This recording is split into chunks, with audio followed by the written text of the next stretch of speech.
Right, welcome everyone to Laugh Lab Storymasters. We are an advanced club and we welcome new members who would like to come in and learn more about storytelling, about humor in your speeches, and just have a great time. We have a wonderful meeting planned for you today, and we're hoping that we can provide a supportive and positive learning experience where members are empowered to develop communication and leadership styles, resulting in greater self-confidence and personal growth. All right. With that in mind, we're going to get this show on the road. I'm going to turn this over to our Toastmaster, Kyle Hall. Our Toastmaster tonight joined Toastmasters to learn public speaking. He learned to create well-organized and instructional talks. It took him quite a while to figure out that storytelling was really important to public speaking. He can be a little thick sometimes. Leading us through tonight's meeting is Kyle Hall. Over to you, Mr. Toastmaster. Thank you, ME. And I'm going to spotlight. So I joined Toastmasters and I was creating, nice, short, instructive talks, opening, body with 3 points, close, and I mastered that. And I really wasn't doing a whole lot of storytelling, and I didn't understand the nature or even power of storytelling. I didn't understand the relationship between storytelling and powerful public speaking until one day on a Wednesday night when I got a phone call. Now, my club met at 6:30 a.m. on Thursday morning.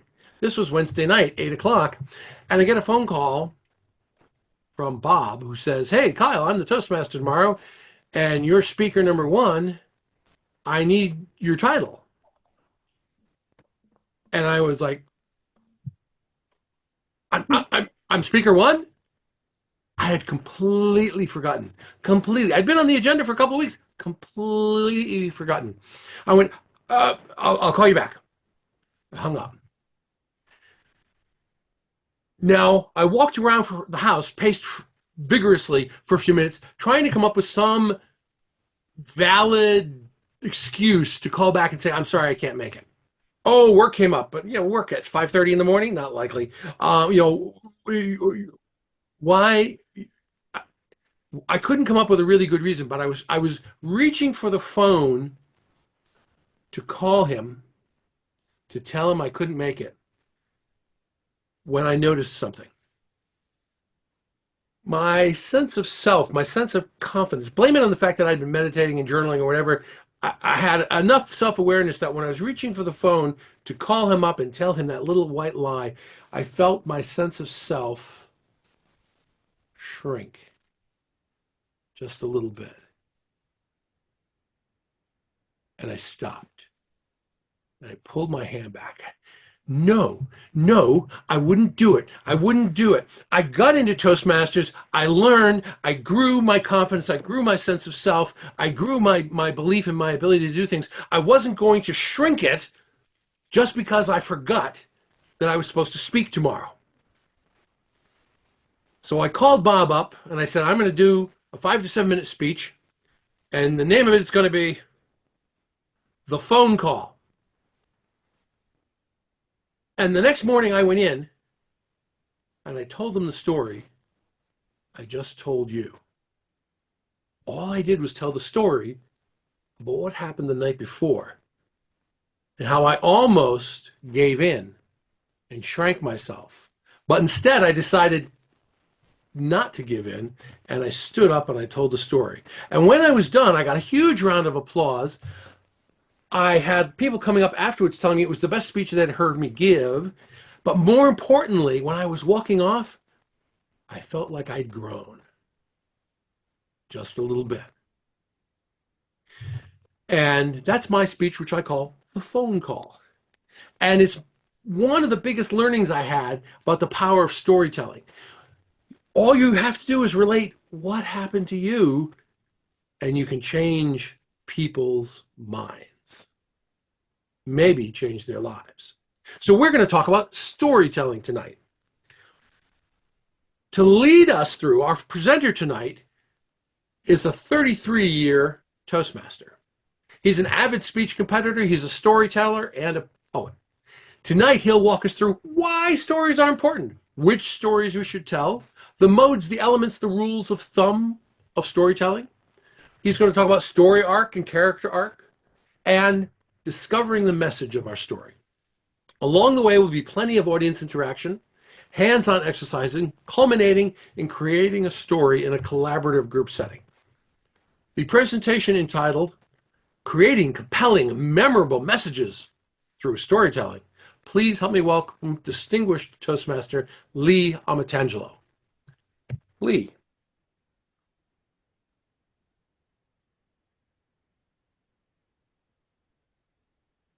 And I will replace me with Lee in momentarily.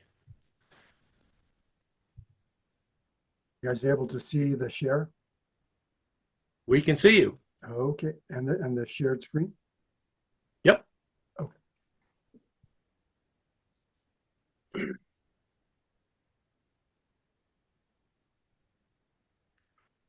When I was 18, one afternoon, the fellows and I were in my garage and we were sharing stories of our latest adventures with women. When all of a sudden, my father walked in. He wasn't the bashful type, joined right on in the conversation. At first, he listened for a while. And then, like ice water being dumped on you in a pleasantly warm shower, he spoke.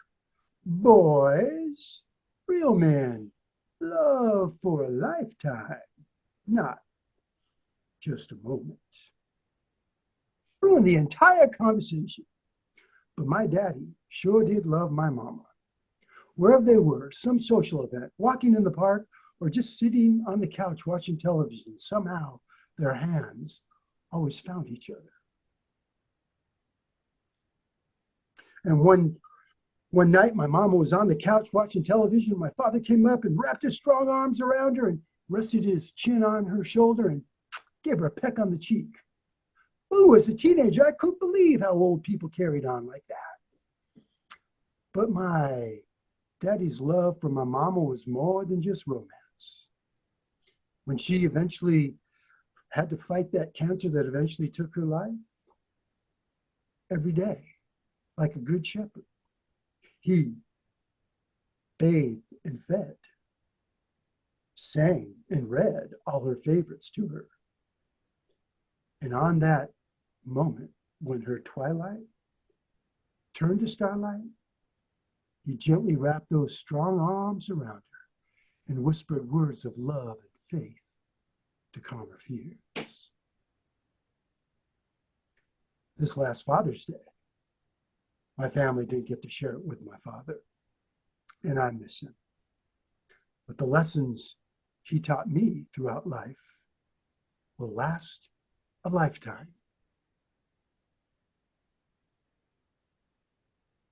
Real men love for a lifetime, not just a moment. And when someone you love has trouble, love comes rushing in to wrap its strong arms around you.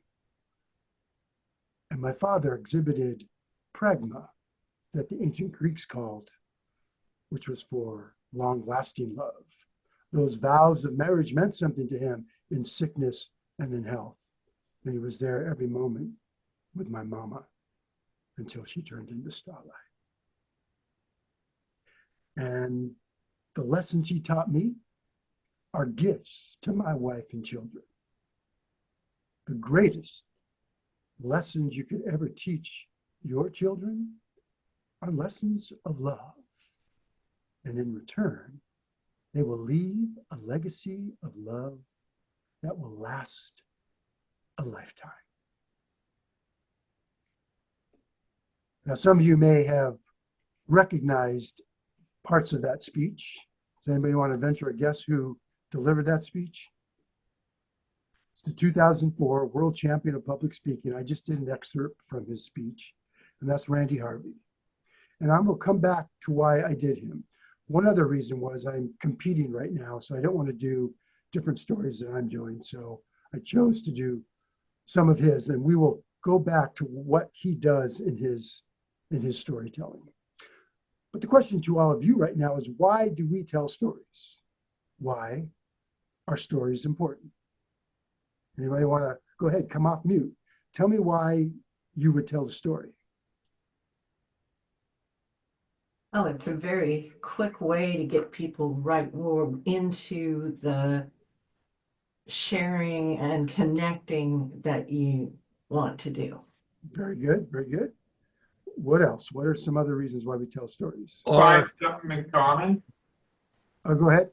Find something in common to create a bonding, friends. Okay. Mary, you had something you wanted to say? I entertain my granddaughters. You entertain. Entertaining is very important. Why are stories important? Well, you may have heard this. When you tell a story, it better make a point. And if you want to make a point, tell the story. Kind of like what Kyle was talking about at the beginning. He wanted to make a point about not wanting to shrink and to feel big. So he told a story. He made that point. It was very clear. So making a point, you tell stories when you're making an argument. A story really connects with the audience. Some people said about connecting. Stories make the audience think, it makes them feel, and it makes them act. The three characteristics that as speakers, any type of public speaker, whether you're doing stories or not, are the three attributes that you want to impart onto your audience. You want them to think, feel, and act. And Mary talked about entertaining the audience. Stories are a great way, one of the most important ways to entertain an audience. And stories, when they're really good and they become vivid, and you have characters with voices, and you have a message that's very impactful, those stories help us remember that message. Those are the reasons, the importance of telling a story. And right now we're going to do some exercises, and I will put them in the chat. But first of all, if you can, take out a sheet of paper, and we're going to do the first handout called Release the Music. What are the stories that we're going to talk about when we tell our stories? What are the topics we're going to use? So here's an example and a handout and an exercise for us to do. It's called Release the Music Within. All of us have music inside of us. And one of the worst things you can do in life before you die is never to share that music with the world. And there are many people that have influenced us who have shared their music in the world. I can talk about some very historical people like Thomas Edison, all the inventions that he created. What if he never shared that music with the world? What if the late, great Reverend Dr. Martin Luther King did not share his social consciousness with the world? What if Mozart never shared his real music with the world? The world would be different. What if you don't share your music with the world? So let's do this. Take out a sheet of paper and hold it in portrait mode. And I want you to take a writing instrument and write a line right down the middle of that sheet of paper. And now on the left side of the sheet of paper, I don't want you to analyze. I don't want you to think too hard about it. I want whatever comes into your mind, your thoughts, your ideas, your opinions, whatever dreams, desires, and passions you have in your heart. I want you to just start writing them down very quickly and use very general terms. For example, if you love family, put the word family. If you like photography, put the word photography. If you like storytelling, put the word storytelling. But use very general terms and go as fast as you can. Don't try to analyze. Don't try to think whether or not you should put it down or not. Just whatever comes to your mind about what you think about and what you dream about, put those on that sheet of paper. And I'll give you guys a few minutes to do this. Do about 5 minutes. I'll look at the clock. Just write as fast as you can.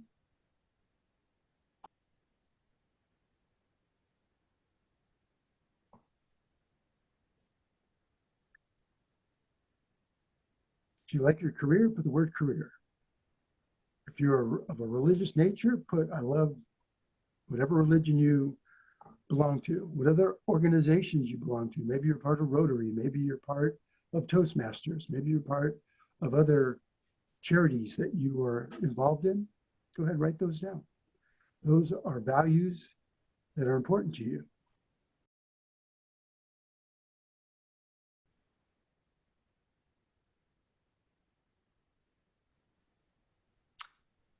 Okay, so this exercise, I want you to keep doing all the time and update it. Some of what you've written on that left side may eventually fall off. You don't do it anymore. It's not important to you anymore, but new values and new ideas and those you would put on there again. Right now, raise your hand if on you, you have your goals written down. Does anybody have their goals written down on you? Okay, most people don't. So keep this sheet of paper with you at all times. When you look at this sheet of paper, you will find your goals on here. You will find your values on here. You will find topics that you would do presentations, speeches, and stories on this sheet of paper. Now, what you're going to do for every word you wrote on the left side, very general word, on the right side of that line, I want you to write very specific words, as many as you want, that remind you of that general word. For example, if I put the word basketball, I may put NCAA March Madness. I may put Michael Jordan. I may put three-point shot. I may put the LA Lakers. And I would just write a bunch of terms very specific to that one general term. When I'm done with that, write as many words as you want. Go to the next general term on the left side of the page and write additional, very specific words for that. For example, if you put family, you might put mom, dad, brother, Frank, sister, Sally, Aunt Jane, things like that. So go ahead and we'll do that for a couple minutes.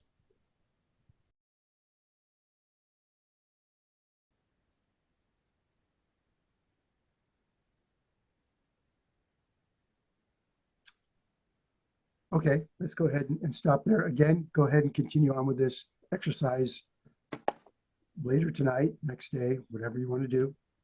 And right now, I'm going to call on Emmy Bartholomew. Go ahead and come off of mute, Emmy. And Okay. I want you to just read the right side of your page. Don't read the left. Don't analyze. Just read the words that you put on the right side of that page. Go ahead. Jesse, Ao, Timmy, Kathleen, and Alex. Thinking of all my stories. Channeling spirit. Connecting through stories at church when I sing. Energy medicine, prayer circle, connecting. Toastmastering at contest, singing at church. That's Okay. as far as All righty. So what music did we learn about Emmy? She likes family. She's a religious person. She loves to speak and compete and does Toastmasters. So we started to hear her music. This would be some of the areas where Emmy would tell her stories. Okay. Who else would like to go? Anybody go ahead and come off mute? Yeah, I can't see everybody. Maybe Kyle, you can pick someone who is raising their hand. Dan is volunteering. Okay, let's hear from Dan. Let's see. Start here. Growing garlic. Taste the different flavors I have, from Russian garlic to magic garlic to Thai garlic. Travel. South Korea, Africa, Arkansas. Vacation Bible School. Teacher. Rotary. Arrange for speakers to come to the club. Community service, be elected or chosen to be on a community panel. My lawn's dying, be able to replace it myself. Geocaching, a hobby of mine, to be able to plant more geocaches, hidden boxes. My granddaughter, have her all excited about geocaching and want a big to go. Okay, thank you, Dan. What did we learn about Dan? Well, he's interested in geocaching. Yep. And public service. okay. Again, that's where Dano would find topics for his speeches, his presentations. And he's competing, so that'd be a nice place to find where he would tell stories. Okay. So anybody else like to go? Judith had her hand up. Do you want to go, Judith? Sure. Caring, mothering, neighbors, friend in need is a friend indeed. Soundtrack of my life started with Peter and the Wolf, followed by Cat Stevens. Music to my ears, to hear my husband play after a long silence. Heartbeat of my, and then I stop. Okay. Very nice. Very nice music. Okay, so this handout, this exercise is something you guys can continue to do. I'll put it in the chat later. Right now I can't do it because I'm sharing the screen. But there's another handout, another exercise called What is Your Why? And basically this one asks 3 questions. Who are you? So you would define who you are. You're a son, your father, you might be a grandfather, you might be an uncle, you might be a career person. Who are you? You're a church-going person, right? And then what are you about? What are your values? My values are my family always comes first. Maybe you're religious.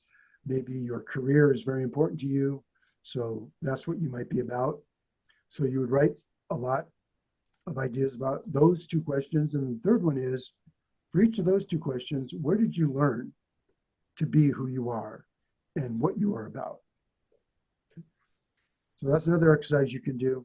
And the last one that's on the shared screen is, what lessons have you learned in life and who taught them to you? Those are powerful places to develop a story. And we'll talk a little bit more about that as we go along. What lessons have you learned and who taught them to you? Was it a parent, a grandparent? Was it a teacher, a coach? And there's some lessons that you have learned. And the lessons that you've learned, you want to look globally. Are these lessons I think other people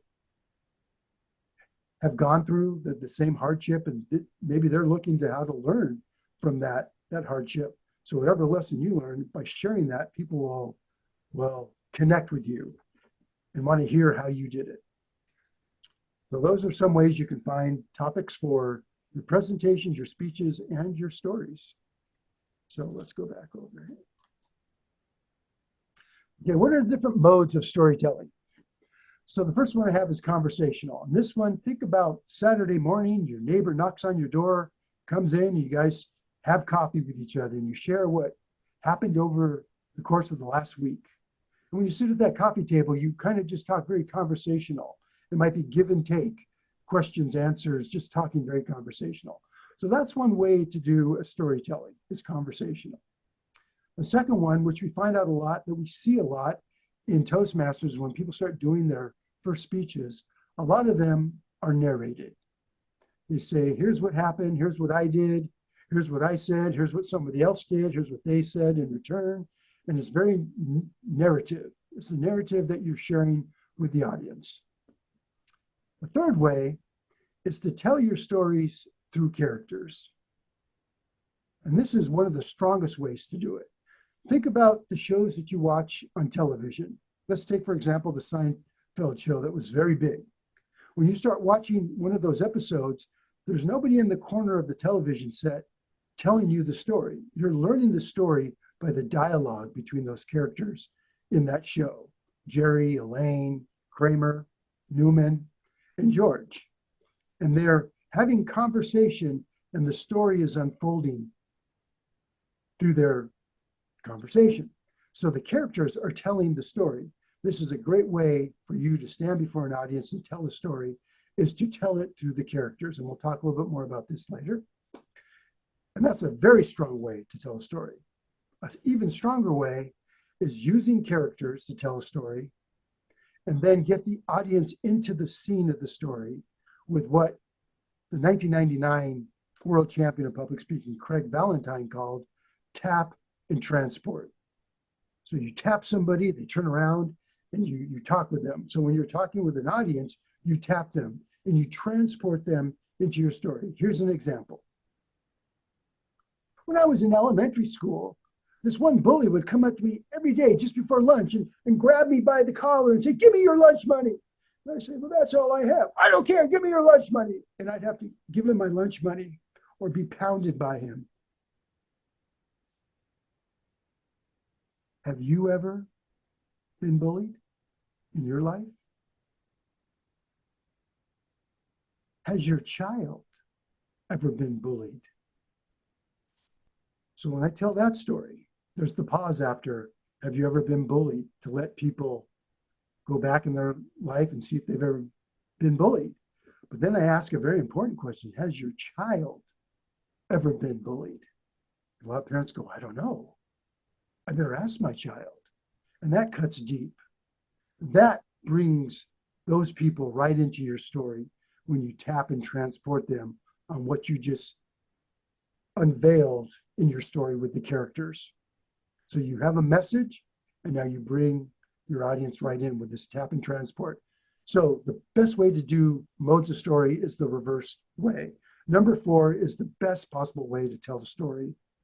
Third is, second would be doing characters, narration, conversation. You don't want to do those. You want to do characters, and characters come alive with their voice and with their mannerisms. And we'll talk a little bit more about that.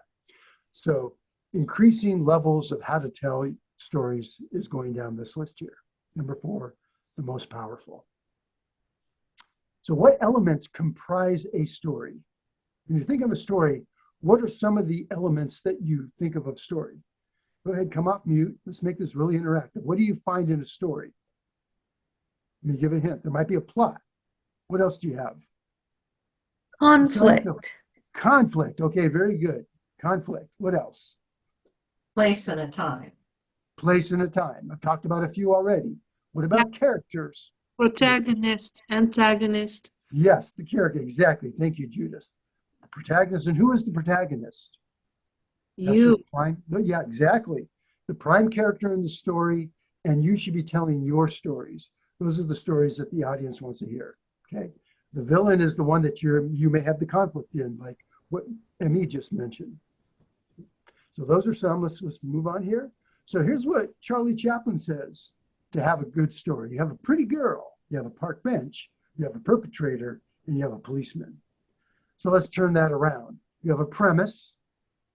From that premise, you develop a plot, and you need to have a protagonist in your story, which is typically going to be you. It should typically be you. And then there's a problem, which is the conflict that Emmy just talked about.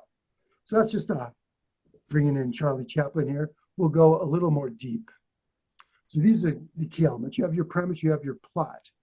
You have a conflict, which is going to take you to a climax in the story. If you have a conflict in your story, you better have a resolution. And when you get to the resolution, you give the audience the release. Throughout the way of doing your plot, you're going to have scenes.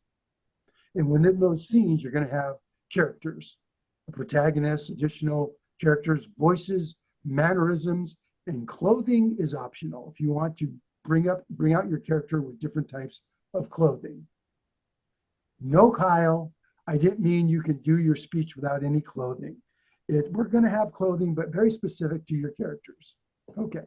Then other elements we have purposeful stage movement.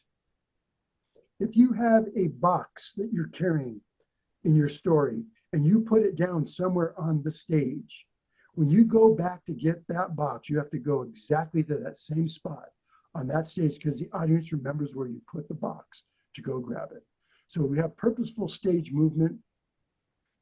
You can also tell your story with purposeful stage movement. Different spots of the stage, you tell one scene, another spot of the stage, you do a different scene, and even the third spot on the stage, you do a different scene. So when you want to recap, when you go to those different spots on the stage, it reminds the audience of what story you told at those different spots on the stage. So that's purposeful stage movement. We're going to talk a little bit more about story arc in more detail. And along the lines of the story arc, you have the main character, and that there's going to be a character arc, and that usually follows the story arc. And then there's denouement, which means the conclusion. If you look at some of the big movies that we've seen that were stories, or they were just written as movies, like let's say Star Wars or Lord of the Rings. I'll use Lord of the Rings, for example. Those were novels that were written that got turned into movies. And everybody that read the novels, when they saw the movies, they go, oh, the movie was exactly the way I would have thought it would have been.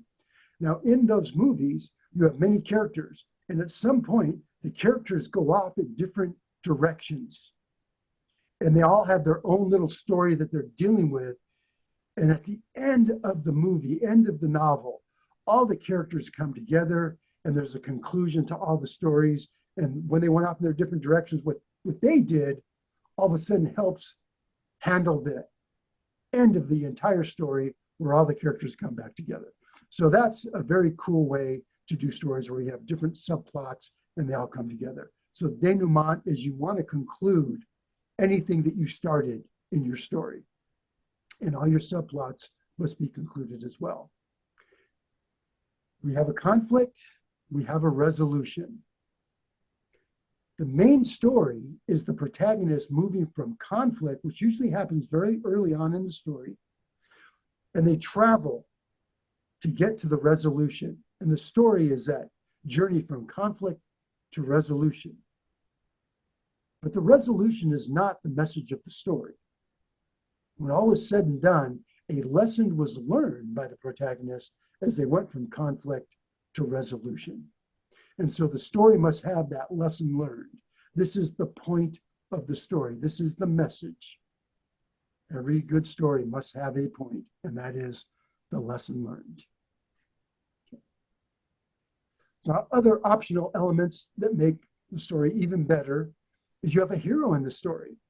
Before I told you, what are some of the lessons you've learned in life and who taught them to you? Whoever taught you that lesson, that's your hero. You are not the hero of your own stories. You are the protagonist. Then there's the antagonist, maybe, or a villain in the story. You can bring in props. And sometimes your props can just be visual that you have created, or they can actually be physical props. When you tell a story, the best way to get the audience into you is to entertain them as much as possible. And the next two bullets, humor and comedy, are great ways to entertain your audience along with your good storytelling techniques. We also find that people do a little bit of singing. If you have a good voice, that also helps to entertain the audience. It doesn't have to be a good voice, but the singing could be part of your story or your plot. And then figures of speech. What are figures of speech? The opening story I did, there was a point where I said, my father spoke, and what he said was, it was like ice water being dumped on you in a pleasantly warm shower. My father spoke. So that's a figure of speech. That is a simile. A is like B. Randy Harvey did something even more special. He inverted the simile. Usually you go A is like B. He said like B, A, but he never said what A was. What A was a shocking experience. He never said the word shocking experience. Instead, he related a little story about someone being in a warm, pleasant shower and someone dumped ice water on them. Ooh, that's shocking. So a very clever way to get the audience into my father spoke and it was shocking to us. Boys, and then he says what he says. Very nice lead in to that. Then there's polyrhetoric. That's where you'll take things like figures of speech, maybe a simile, maybe a metaphor, but you also have humor in there too. So you have two different elements working together, two different rhetorical devices, and that's really cool. And then maybe you might even add a third. You might use alliteration, like I did with Charlie Chaplin, right? We have the plot, the premise, the perpetrator, the problem. Okay, plot, premise, right? That's alliteration with the letter P. So you might have a simile that's alliterative, and you also made it humorous. And that really stimulates the brains of the audience because they're working on this. You're making them work. It's cerebral work. And because their brain is firing, it's being stimulated. When their brain is being stimulated, they're being stimulated. So that's what these different techniques can do. And then when you want the audience to feel something, we do emotions. We bring them into emotions like the little bully story I talked about. I wonder if my child is being bullied. That's an emotional response. There's another one where you can bring in the 5 different senses, as many as you can. That helps make the audience really get a vivid imagery of the scene that you're creating. You can, like I said, tap the audience, ask the audience a question, audience engagement that keeps them in to your story. And like I mentioned with Lord of the Rings, there could be the main plot, but there's also subplots, but they all come together. And again, we already talked about different clothing that you can use to bring your characters to life. What are some of the good storytelling rules of thumb? We always want to tell your stories as opposed to other people's stories. The reason I did Randy Harvey's is because I didn't want to share the different stories I'm working on right now in competition. So you'll get those when you come to the different levels. But tell your stories. This club knows when I usually stand in front of them, I'm always telling my stories. Speak in the present tense. Make it seem like the story is happening right now, even though it may have happened when you were in the 5th grade. Last day of 5th grade, I make the life-threatening mistake of walking home from school on the wrong side of the street. You put it in present tense, and all of a sudden the audience is there with you on the last day of 5th grade, even though you're in your 30s, your 40s, your 50s, or even in your 60s right now. Use minimal use of props, because less is more. What I like to do is just build my props visually to the audience as opposed to bringing in a prop. And that works very powerful for the audience. And like I said, make your audience do work. Make them do that cerebral work when you're doing your short stories. If I'm doing a long keynote that's 45 or 60 minutes long, I make them do physical work too. Every once in a while, I'll have them do an exercise like we did earlier, where they have to write stuff down. I may have them stand up and visualize and feel how their posture is. Maybe then do some stretching because it's a long presentation. So you do cerebral and physical work as you're telling your stories. And then talk to the audience. Let them know that you know they're out there. Let them know you know who they are. Ask them questions very specific to the organization with. For example, we've had comedians come and talk to our Toastmaster audience, Judy Carter, for example, and she knew who we were. She talked to us as Toastmasters and knew the acronyms, and she always made us aware that she knew who we were, and she was teaching us comedy and humor to put into our speeches and stories. So always let the audience know you know who they are. And that helps build that rapport with them.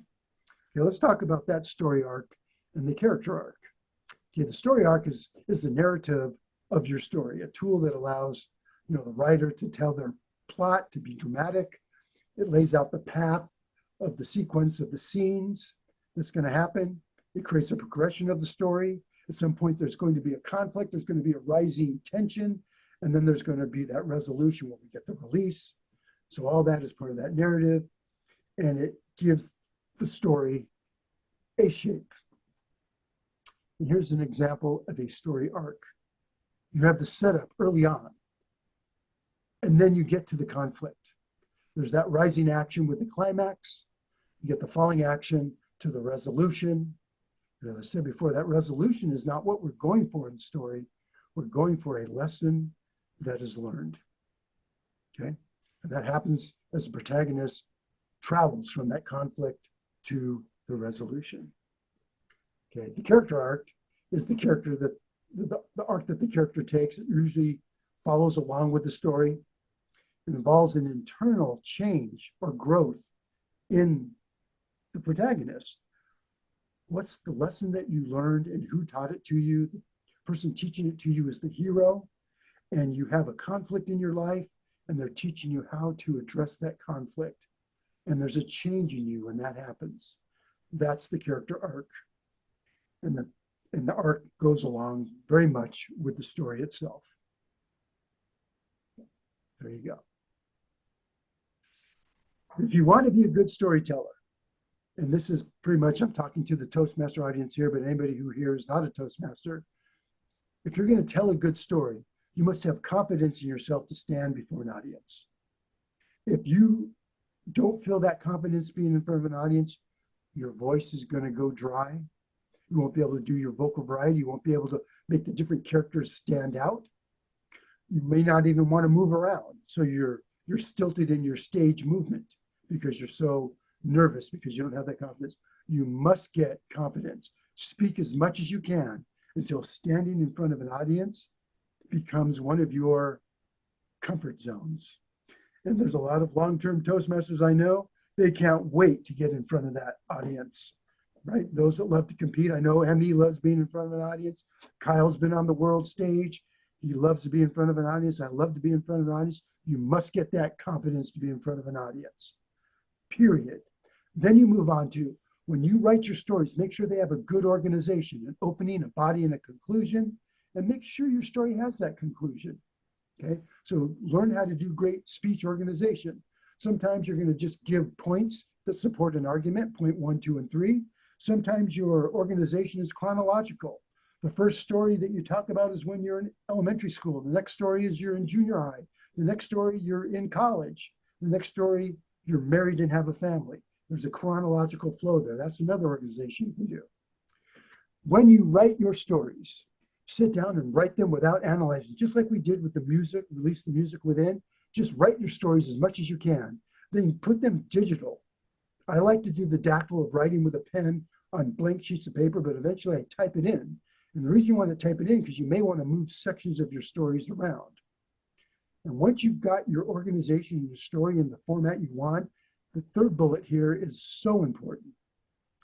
Get to the point. Go through your stories, and if you have a 12-word sentence, see if you can cut it down to 10. If you have an 8-word sentence, see if you can cut it down to 7. Every time you take 1 or 2 or 3 words off of your sentences throughout your whole story, you've taken off a lot of time. It makes your story very tight. And we have, I think it was Aiden, who's the comedian that joined us. He has his work cut out for him because comedians have the art form down to get to the point. They do their setup very short and succinct. They enunciate very well so the audience understands that setup, and then they do the punchline also to the point. So comedians have learned the knack and the art to get to the point. We have to do that when we tell our stories, because the comedian tells very short stories. They are maybe 15 to 30 seconds long. The stories we tell in Toastmasters can be several minutes long, up to 5 to 7 minutes long. Or there may be short stories within a speech that may be 2 or 3 minutes long, but still much longer than what the comedian does. The comedian is going for the laugh right away.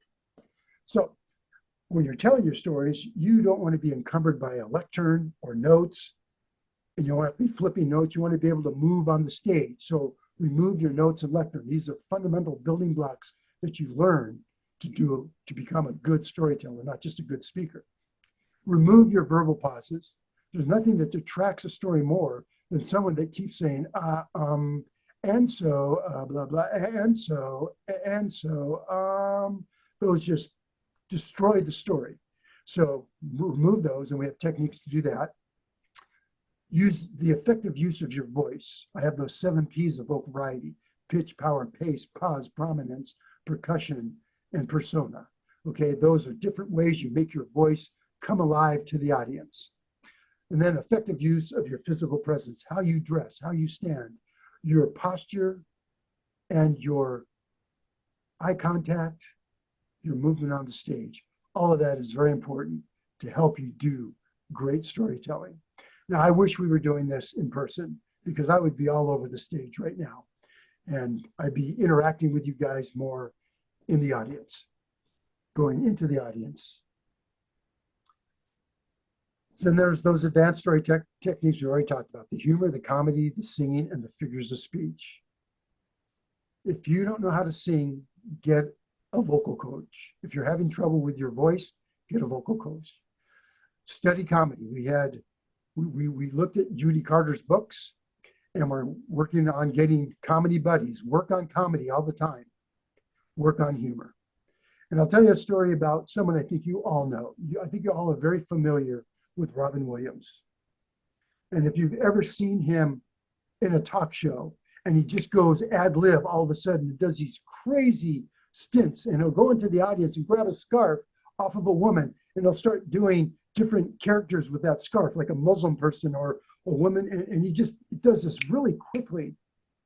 Well, I saw him being interviewed one time. I think it might have been the studio that they do, and he talked about how he does his humor. That was not impromptu when he did that.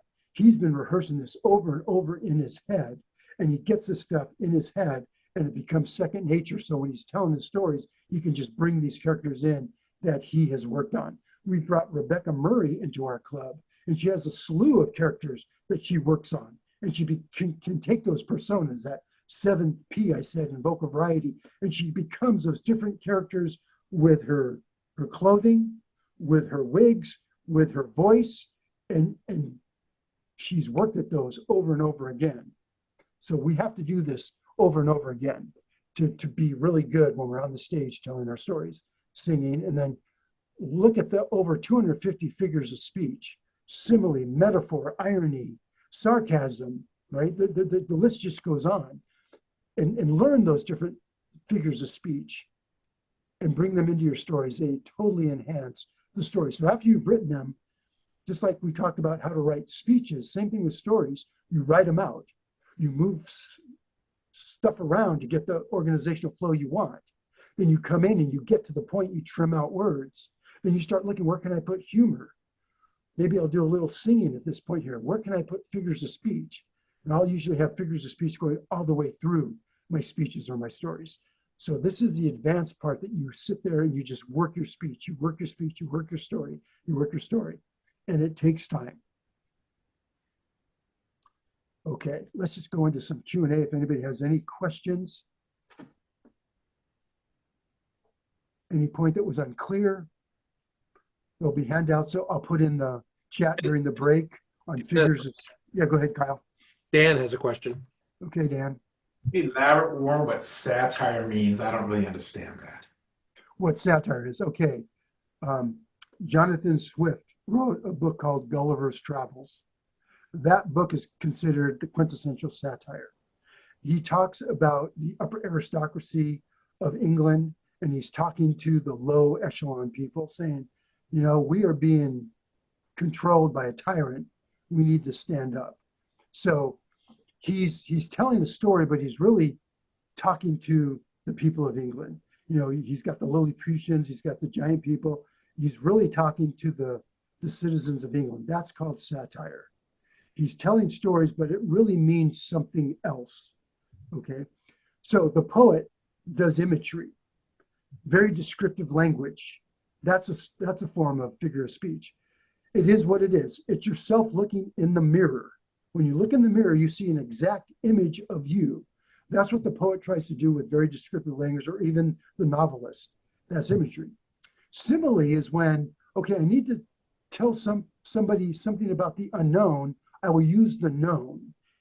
A is like B. So A is the unknown, but you're going to give them something that they know, the B, and they go, oh, I get that analogy. Similes are a form of analogy.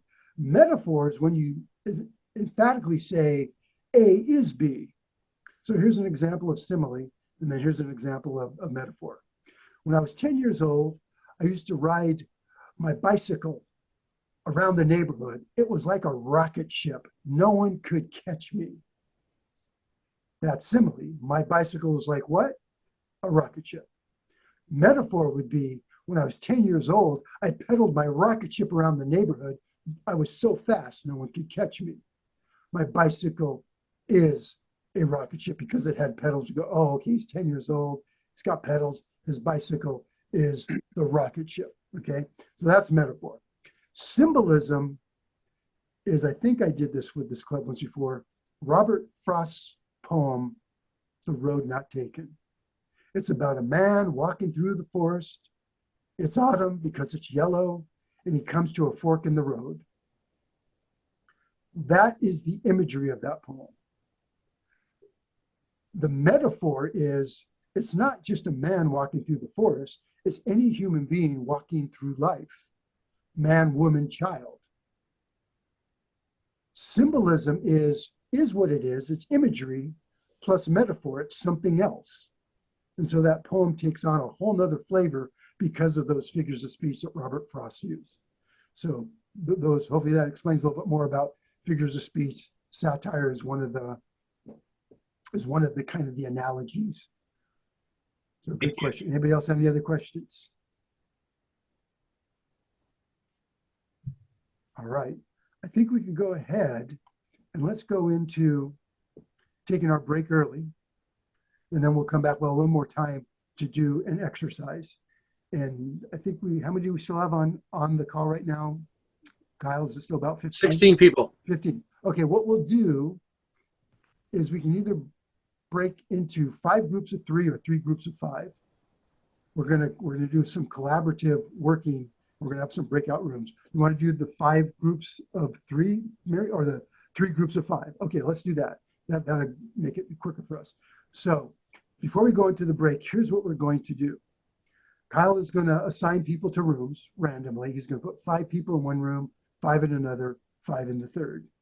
And in that room, here's what you're going to do. You're going to write a story, and you're going to tell us the story. You're going to pick one of the people from your room to tell the story at the end of the meeting. And you're going to tell the story through dialogue. Now, there's 2 ways you can pick a story. Someone in your room may be working on a story and wants to share that story with you, and you help that person shape that story. And that story is going to be told by dialogue. Okay? I want you to figure out how to do that. Now, another way you can do that, I'm going to give you a very common story that all of us know. The tortoise and the hare. The tortoise and the hare. Everybody knows that story? Raise your hand if you don't know the story. Don't worry, you're going to be in a room with people that know it. So there's many ways, there are many lessons in that story, the tortoise and the hare. So get into that room. You can bring in as many characters you want. You have the tortoise, you have the hare. You may bring in some other forest denizen, like a rabbit, or you got the rabbit, or a deer, maybe an owl sitting up in a tree. Bring in whatever characters you want, but tell that story through the dialogue of those characters, and bring those characters to life with your voice and with mannerisms. Okay, so that's one option you can do, or someone in the room can say, here's a story I want you to help me work on. Okay, and it's going to be very interesting. If everybody picks the tortoise and the hare, you'll see how different stories can come out from the same framework. Okay, and we'll see what morals people pick from that story. So you can think about that over the break. I think right now we have 3 minutes to 7:30. Let's do an 8-minute. Let's do an 8-minute break, and we'll come back at 7:35. And you guys have already got the precept for what we're going to do when we come back. Okay. Any last questions before we go? I'm going to pause the recording.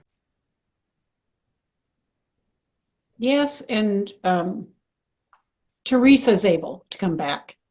So hopefully we won't be writing anymore, Teresa. So hopefully you're making it safely over the mountain pass.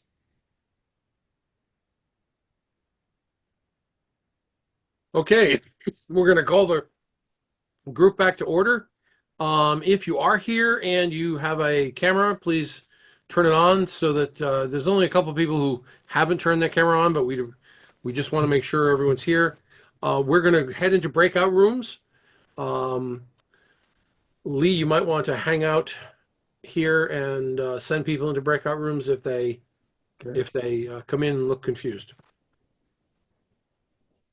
Do we need to explain again what we're doing in case people, or did you put something in the? Well, I can explain it again if you guys want. Well, I would love you to, because you know what, I spent 8 minutes. Yeah. Okay, so we're going to go into breakout rooms. We're going to collaborate with the people in that room, and you have 2 options. If you have a third option you want to do, that's fine too. But at the end, you're going to select one person from your team to present a story. So you're going to work together and collaborate to create a story that is told mostly through dialogue. Mostly through dialogue. So you'll need to create characters. They'll have to come alive with a voice, and only one of the people from your room is going to tell the story. It's just like if we were standing on a stage telling a story or competing in a contest, it's just you. If you're telling a story within your speech or just telling stories to tell stories, you want to bring them to life with those characters. Bring them to life with their voice and their mannerisms. And at certain times, tap the audience. Bring the audience into the scene. So you'll probably first want to select what you want to do. And I gave you some options. Someone has a story they're working on that they want your help to help them fine tune that story. Or you can pick one of Aesop's fables. I picked The Tortoise and the Hare is a pretty well-known story, and you can just follow along with the flow of that story, but have characters tell the story. So you're going to learn the art of telling a story through dialogue. You're going to get to the point, because when you're all done, your story is only supposed to be about 3 to 4 minutes. And when we're all done, we come back out of the breakout rooms. Your representative from your room is going to tell that story that you guys created. So you're going to learn the value of collaboration, how you feed off of each other, and can do humor and can do storytelling and bring in new characters that would be interesting to the story. Okay. So any questions on that? If you can excuse